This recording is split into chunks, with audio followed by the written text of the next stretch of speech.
good afternoon. And, Jim, I'm delighted to see you here because I know you've had a bit of flu this week, but you've managed to struggle in. Well, that's right, Saint, but to be honest, I don't really think it could be any other way. Obviously, as you can see, I'm not quite my old usual self today, but the show has to go on, mate. Yeah, but nice to have you here anyway, Jim, as I say. From one superstar to another of a slightly older era, who, in preparation for tomorrow's big match live on ITV, Chelsea against Liverpool, took himself back to where it all started, Stamford Bridge. Mind your head.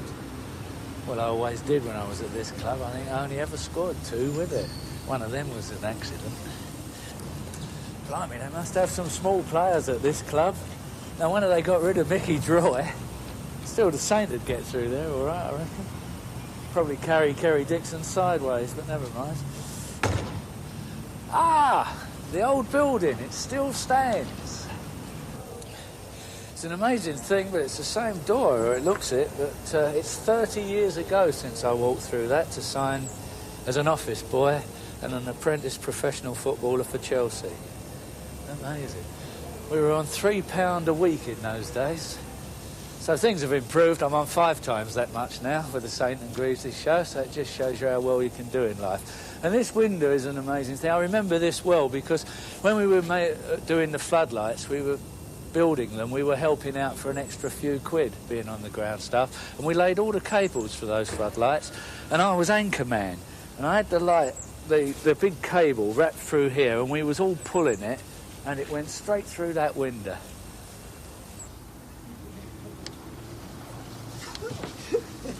God, blimey, it's Pat Nevin. Hello, Pat, how are you? It's so pleased. And, yes. And, I don't know. I just popped in. Johnny Hollins. How do you do, John? You all right? Nice to see you back. It's great to be here, pal. It really is. You brought the sun as well. A bit of nostalgia. It's been marvellous. You looking forward to the game on Sunday, Pat? Live, yeah. Chance to show your skills on telly? Aye, hopefully everyone will enjoy it as well. A wee bit of entertainment for the folks. Yeah, now listen, you left an old pair of boots, or someone kidded me you left an old pair of boots hanging up there. I used to clean them all, and they said, wear these are Greavsie's old ones, when you left. And I put them on, and that's why I've got bunions. My feet are all...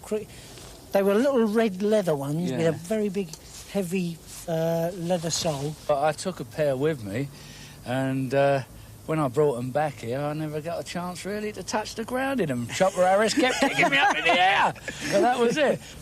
Well, the old place has changed a bit, but I've many happy memories here. I've spent a good few years of my youth here, and it's been a smashing place. It's great. George! Hello, my son. How you keeping, Jim? All right, my son. It's nice to see you here. Oh, a lot of water under the bridge, my old son. Cool. How long you been here? Well, I had 52 years 52 here. years. And I thought it was about time I had it and started sitting in the chair, Jim boy. We've had some happy memories over 30 years, haven't we? 30 years ago, you know? Yeah, I know, Jim. And incredible. Because we had the old dogs in those days, didn't we? That's when you used to have the comics and a bit of fish and chips. And, that's right. Yeah, and I used to kick you off the pitch. Now, come on, mate. Yeah, I know. A lot of water under the bleeding. I know, you used to say that. You used to get the needle when we went on the pitch, not much. Here, not only you, Smithy, and all the... That's right, we always used to try and creep on, didn't we? You yourself, I mean, you don't like television, but you really don't object to this game going out, do you? I mean, it could be the shop window of football, couldn't it? Chelsea, yourselves and Liverpool. Well, I'm sure it will be a shop window for football, particularly if the games that we've played with, the Scousers, since we've got back as anything to go by. One final important question, Ken. Very important. Can I have a car park ticket? Yeah, they're £15 each, Jim. How many do you want? Only one? Can I have one? We'll break the rule of a lifetime and fix you up with one, but don't tell anybody else, really. Top man!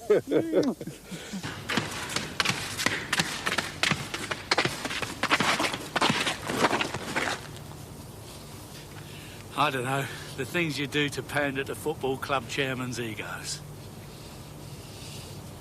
And there it is, Saint, the old official car park ticket, personally signed by Ken Bates. Well, I'll tell you cross something. on the back. You're putting us a price to pay, isn't it, kissing Ken Bates to get a car park I'll tell ticket. you what, we're pleased with that. We'll be able to go in, waving to all the people. It's lovely. Right, now to another VIP guest in today's show, the Prime Minister, no less. John Major has already demonstrated a keen interest in sport.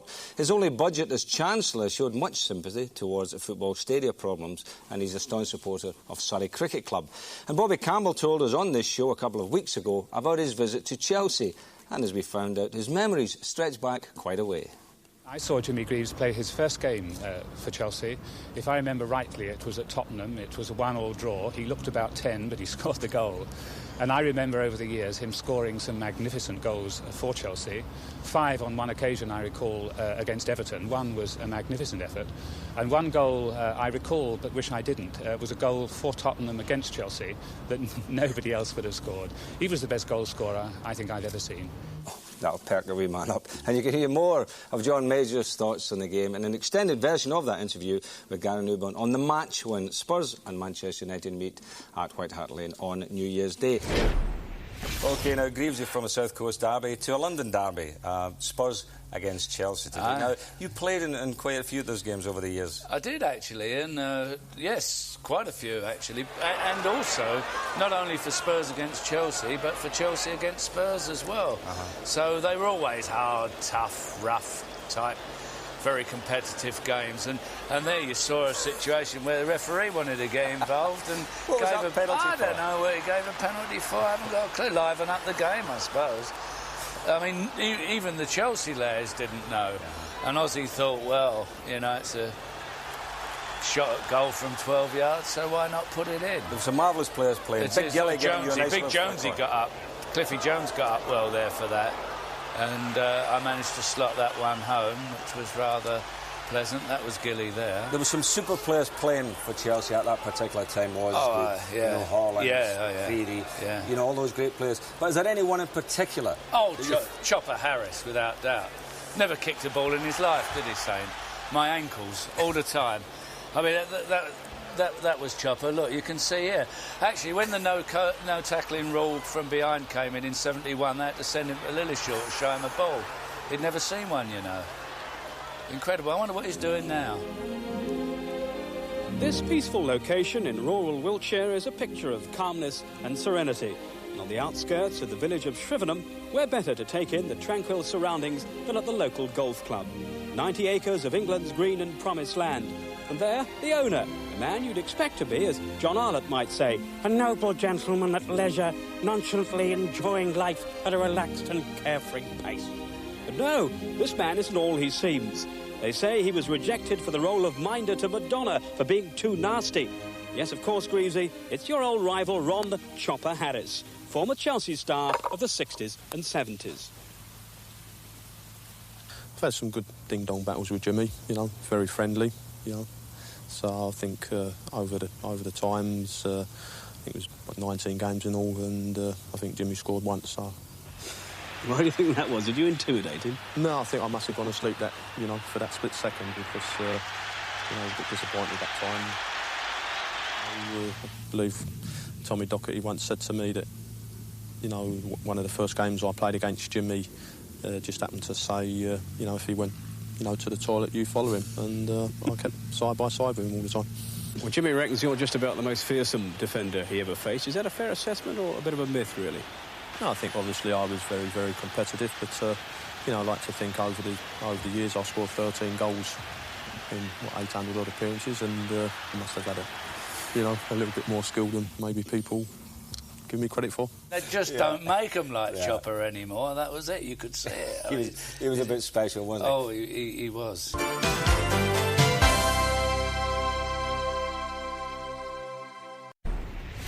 But now, Greavesy, a bit of a surprise for you. Just take a look at this.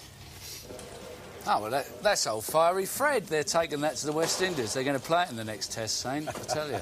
They got to. That's no surprise, though. I know about that. Well, that was Fiery Fred in action, but now football has got its own version. And, of course, it's been nicknamed the Great Greavesy. It bombards goalkeepers with shots up to 90 miles an hour. And they come from all heights and all angles. Gordon Banks, one of the greatest goalkeepers of all time, has been involved in the project, This week in Mansfield, he's been coaching youngsters at the Cannonball International Goalkeeping Clinic, which originates from Scandinavia. But he couldn't resist the chance to renew his rivalry with Jimmy Greaves, even if, on this occasion, it was a mechanical one. This is Dallas. Greavsie! Oh, Greavsie!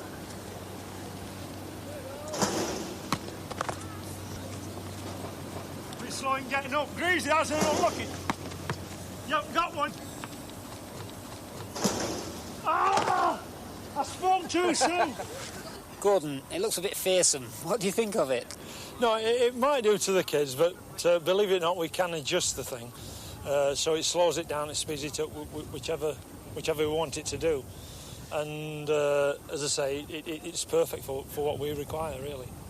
This will give a service to a goalkeeper to get all the kinds of work that he wants. You can either hit it straight at him, you can hit it low in the corners, you can hit it high in the corners, and you can regulate the speed. So it can mix it up so the goalkeeper obviously doesn't know where it's going.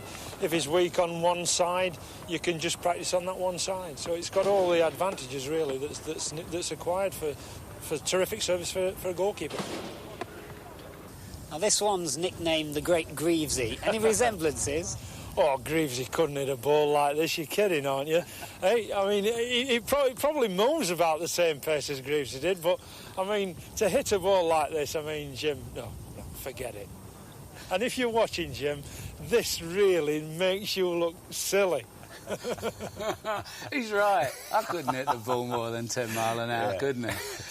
I was thinking of sending some up to Scotland, Saint. But, No. Sorry. Be careful, then. be careful. Isn't it good to see Banksy, though, eh? Lovely. One eye, plastic hip, and he could still play in the First Division. It's marvellous. Great to see you, Gordon. Marvellous. Well done, Banksy.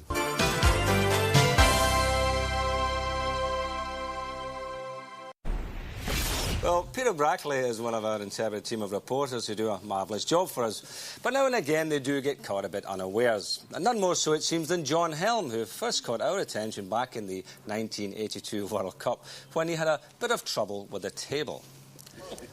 Now, this is John trying to get Pelly into the picture to interview him. Bang goes the table. Right, well, the thing about Helm is that he's versatile. We next see him as a roving reporter in the Bolton Marathon and having communications problems. An awful moment for him, and really the gradient taking its toll.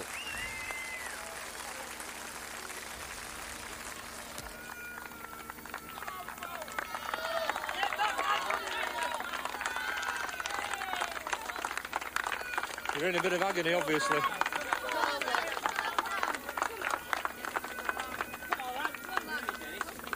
Make it. He picked the only guy in the race who didn't speak English. A real in-depth interview, that, wasn't it? Right, another sport for John now, dinghy sailing. But as usual, Helmy puts his foot in it.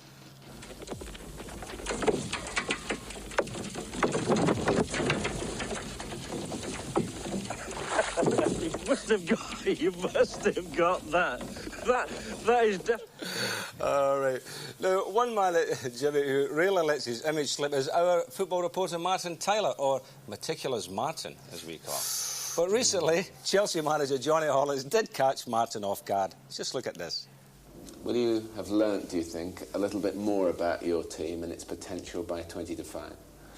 We'll learn a lot earlier than that because we kick off at 12 o'clock. It's really great to see Martin's sense of humour coming through there, isn't it? Hey, he really joins in everything. Good old man.